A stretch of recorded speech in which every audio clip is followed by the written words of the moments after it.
డబ్బుంటే సుఖం ఉండదు రాధా. డబ్బు లేకపోతే హోదా, పరువు, ప్రతిష్ట, మేడలు, మిద్దెలు, కార్లు ఏమీ ఉండవు. అవన్నీ ఉంటే సుఖం ఎవరి కోసం ఉండదట. మిమ్మల్ని పెళ్లి చేసుకుని మాత్రం ఏం లాభం పొందాలండి.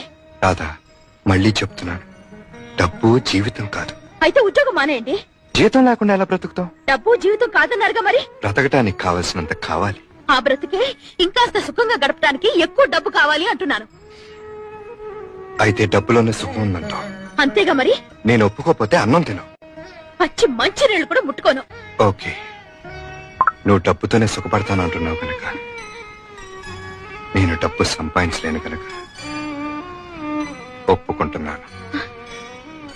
సంతోషమేనా? రా, కలిసి భోంచేద్దాం. తర్వాత ఈ అవకాశం నీకు మళ్ళీ దొరకపోవచ్చు. డబ్బుంటే సుఖం ఉండదు రాధా. డబ్బు లేకపోతే హోదా, పరువు, ప్రతిష్ట, మేడలు, మిద్దెలు, కార్లు ఏమీ ఉండవు. అవన్నీ ఉంటే సుఖం ఎవరి కోసం ఉండదట. మిమ్మల్ని పెళ్లి చేసుకుని మాత్రం ఏం లాభం పొందాలండి. రాధా, మళ్ళీ చెప్తున్నాను, డబ్బు జీవితం కాదు. అయితే ఉద్యోగం మానేయండి. జీతం లేకుండా ఎలా బ్రతుకుతాం? డబ్బు జీవితం కాదన్నారుగా మరి. బ్రతకటానికి కావలసినంత కావాలి. ఆ బ్రతికే ఇంకా